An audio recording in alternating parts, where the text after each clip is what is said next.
So today I'm going to be talking about redesigning my organization at my university in Thailand.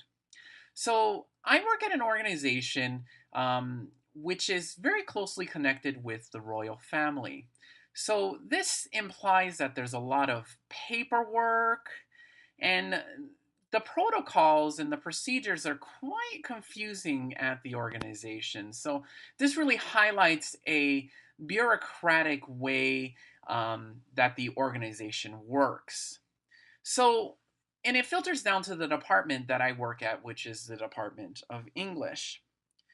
So, being that I have just started working at the organization and only been there for a short period of time, I'm going to first define, understand, and define the stakeholders. So, the first group of stakeholders are the Thai faculty members. And then the second stakeholders, which I belong to, is the foreign faculty members, which mostly focus on teaching at the organization. On the other hand, the Thai faculty teach, attend meetings, do research, have university information and news, which sometimes don't reach us. So, in terms of the communication at the organization, we have to focus on status. So, in for Thai individuals, they have a little bit more power to do things because they are familiar with the culture, which is specifically Thai, which means you do things in a certain way. And it's also there's this high hierarchy, which means that there's a certain protocol and who you're supposed to contact about making change, which is really closely connected with the Thai style of leadership or management, in which there's a focus specifically on social harmony, which means you reduce conflict and solve problems indirectly. In other words, change happens quite slowly at the organization. So, I'll give you an example of slow change. So, when I first started working there, I thought to myself, well, have things really changed at the school? And so I saw somebody who's been working there for 23 years, and he basically said that no, nothing's changed. I've been here for 23 years. I mean, we've moved into a different building. That's a change. So, in other words, I thought, well, geez, things don't really change very quickly here, do they? So, how does change occur at this university? And I think the theory that best explains this is the change theory by Levin. So, there's three phases of change. The first phase of change is the unfreezing phase. And so, what this basically means is that people resist change and you have to motivate them. Um, so, you have to work with people to make sure it doesn't interrupt social harmony. And then there's a lot of informal communication through conversation.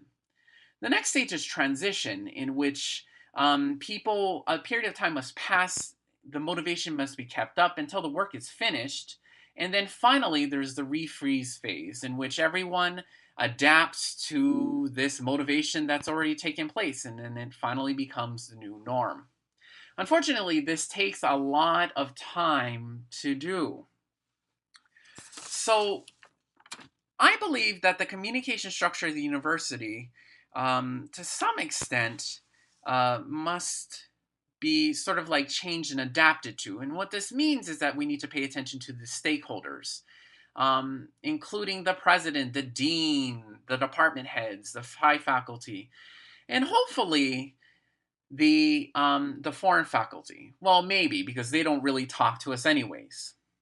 But ultimately, the organization sets a goal, and in this case, I'm going to use the example of research. So the research goal gets filtered down this chain of command, and ultimately gets filtered down to the foreign faculty. Although I might admit that this has never reached my ears, only informally. So basically, communication seems to be lacking and hindering change. So, how do we get the communication going? And I present that the McKinsey 7S model, which diagnoses problems, gives guidance, and makes sure that everybody is important and includes everybody, addresses a lack of communication. So there are 7 parts. The first part is shared values, strategy, structure, system, staff, and skills. And in this case, we're going to be focusing on examples at my organization. So the first example is focusing on shared values. So this basically asks, who are we? What are our values?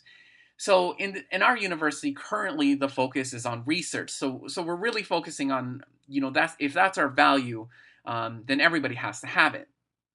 Now the next part is strategy. Now, how do we focus on research at the organization? And in my example, maybe the president can say, well, all divisions need to incorporate a plan to increase research. So that's a strategy that the university may use. The next part is the structure. So the hierarchy, decision making, communication mode of the university. And in this case, the president makes the decision to everybody needs to make a research plan. Everybody follows it, and then a quarterly report is sent up the chain of the command to make sure everybody follows it. Then we need to address the system. So how do we control, monitor, and use systems? So for example, we need to create a research database that everybody uses, knows how to use to keep track of all these research projects. Which then leads us into the style. So the style is basically the management or leadership style. In implementing research. And in my opinion, because communication is informal, why not use friendships and turn them into research groups because they already work well with one another. So, which then leads us into the staff section. So staff basically asks, what is everybody good at and what do we need in terms of staff?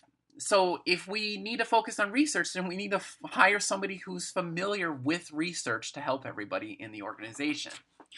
And then finally, skills. So who is good at what and how do we monitor these skills? So for example, if Dr. Engel is good at research, we have him do a project, and then we have him log into the research database to make sure we keep record of his service.